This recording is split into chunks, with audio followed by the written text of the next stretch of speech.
Goeienaand, good evening, fellow South Africans and citizens of the world.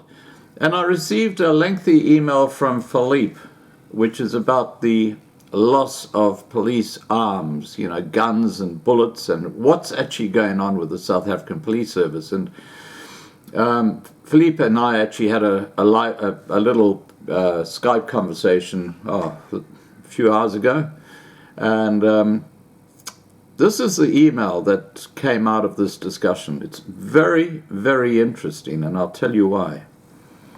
Okay, let's just hear what Philippe says. He says the number of arms unaccounted for was announced at 4,500 a while ago. This is from the South African Police Service.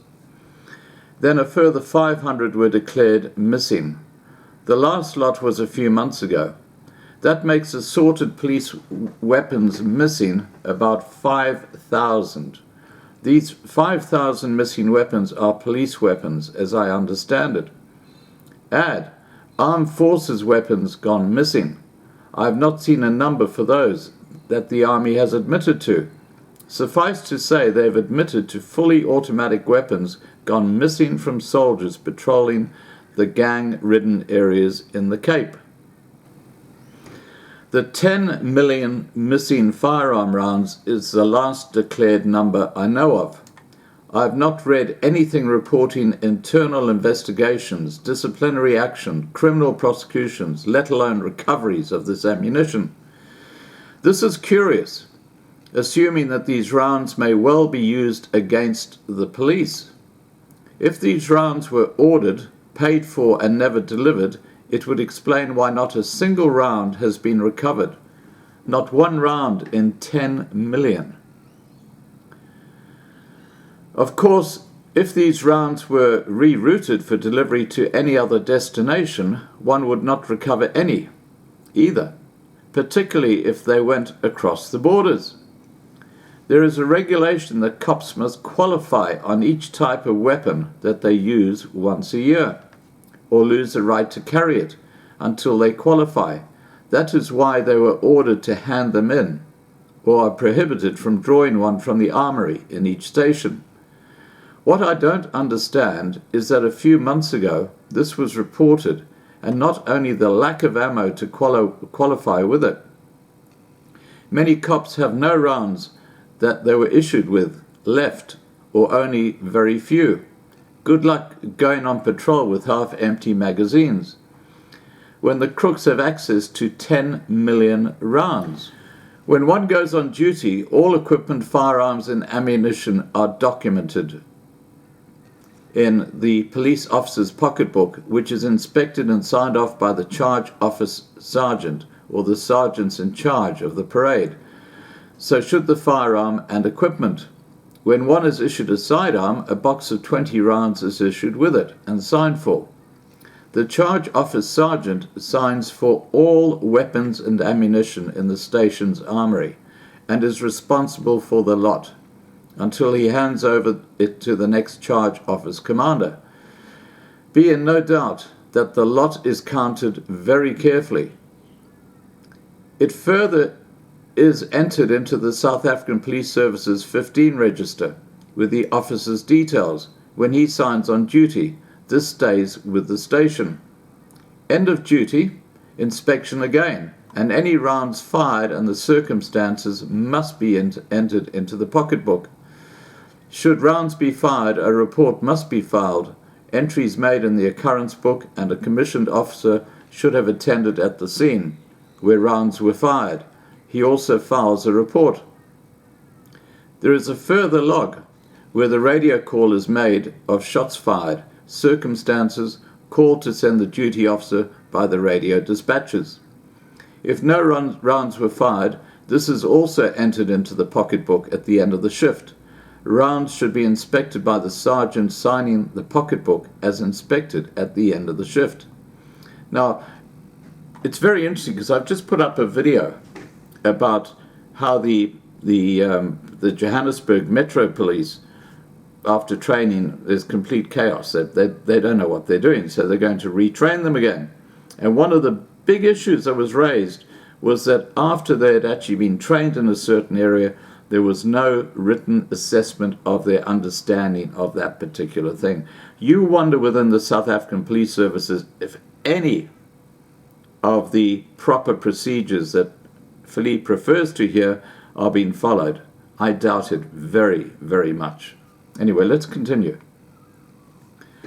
As you see, use of firearms and ammunition was very strictly supervised and accounted for. Now, who knows, but the procedures should still be in place. As a police reservist, I was issued a fully automatic rifle and a pistol with rounds, with a permit to keep them at home. Both weapons, ammunition issued with them, would be inspected regularly. These inspections, normally by a captain, would be entered and signed off in my pocketbook.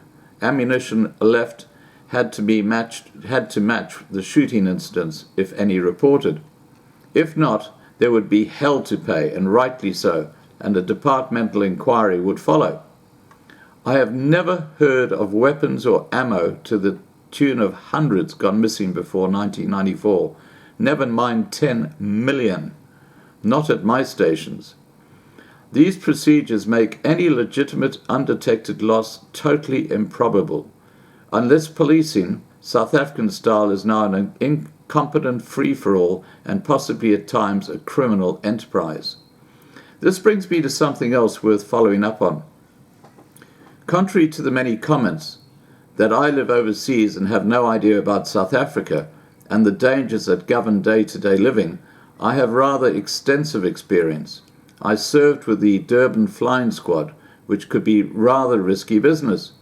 I lived in one of the most dangerous areas in South Africa, near the Diepsloot, Olifantshout squatters camps, and had an 82-year-old aunt gang raped and murdered in Franschhoek. I fought off a number of farm attacks on 5 occasions and was shot through my hand. As part of the police armed response unit for my area, I was, as a reservist sergeant, responsible for defending others in the Nandi Nopislachter area. To date, it is still a war zone, and I had other very unpleasant duties too. Perhaps the gamers, generals, who have never faced danger or fired a shot in anger among the critics, should wind their necks in some. I mentioned some time ago that some other odd South African Police Service press release caught my eye.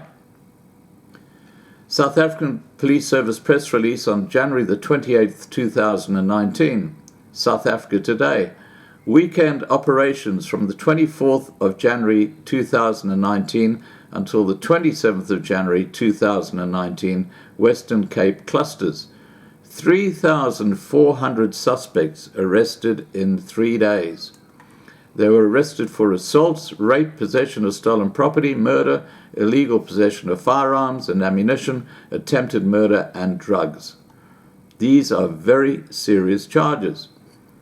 What evidence was seized and confiscated? Liquor, 148,000 litres. Firearms, 545.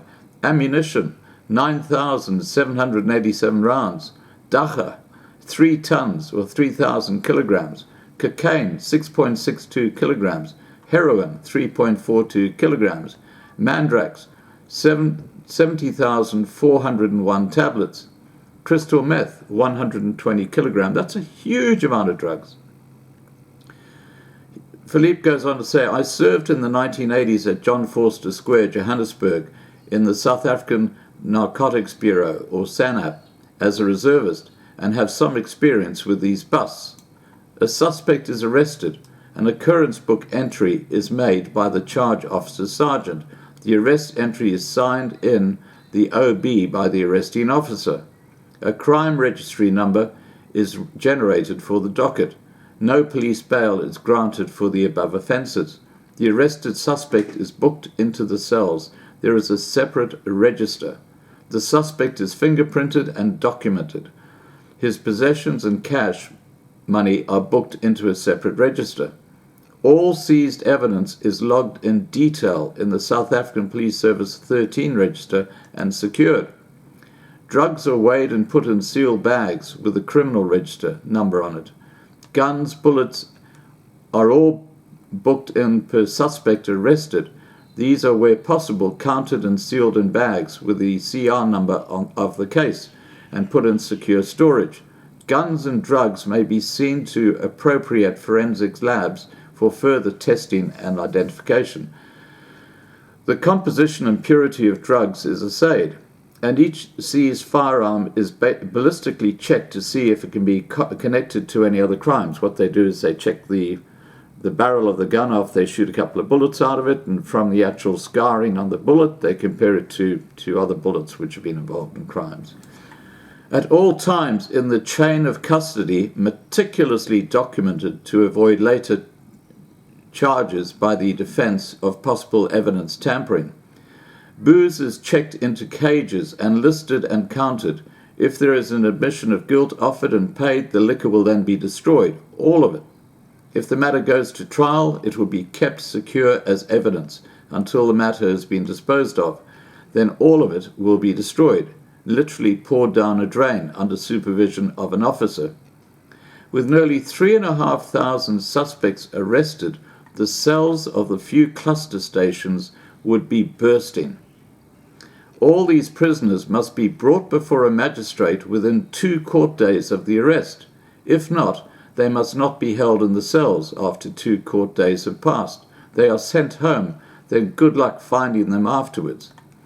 The goings-on at the cop shops and the magistrates' court will be something the press will have a field day on. Bail applications may be made at the appearance and reported on. The resulting criminal trials too. The assorted police generals have not been too shy to make good PR work out of heavy sentences meted out by magistrates and judges for the arrested suspects of this weekend work. No reports whatsoever of court attendances either of that 3,500 people who apparently were arrested.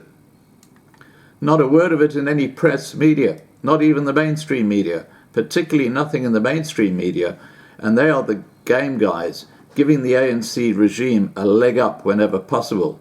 Not a whisper. And nothing from the police PR machine either. Ever again, hard to believe that they would let up on the PR value after trumpeting it all over the country at first. Or did it not happen? As reported by the South African Police Service press machine. I've given the rundown on the paper trail. This weekend's work created in the cop shops alone, and the logistical nightmare bringing 3,400 prisoners to court in 2 days and then keeping them in the cells. Not to speak of the court rolls. Each one of those 3,400 suspects must be heard and a decision be made by the courts and logged. And the public prosecutors are part of the show too. They must have records too. It's become hard to hide the bullshit if the whole thing was a concoction. The records of the police stations would quickly give the real position. You simply cannot erase all of those in multiple stations and at the courts. Question is, if these arrests were really made, what happened to the trials, convictions, and sentences of those who were arrested? If there were no trials, what happened to the evidence? The guns, the ammunition, the drugs, the booze, or the alcohol? And if indeed there were trials and outcomes, was the drug evidence shown in court and tested by the defense? No ticket, no laundry bags, or white flowers are no reason for arrest for possession of narcotics and would lead to findings of not guilty. And allegations of tampering. If the evidence 3,000 kilograms of dacha, 6.62 kilograms of cocaine, 3.42 kilograms of heroin, over 70,000 Mandrax tablets, 120 kilograms of crystal meth or tick, and 148,000 liters of liquor disappears or is missing or unaccounted for, questions must be asked. Not to mention the 545 guns and nearly 10,000 rounds of ammunition.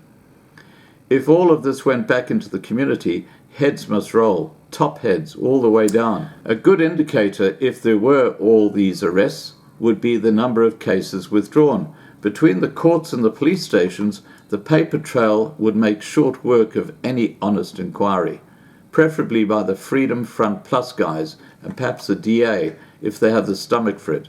Don't ask Cele, Sitoli or Cyril. Some time ago, a scandal involving a police colonel selling confiscated weapons to Cape gangs netted him 12 years. Children were murdered with these weapons.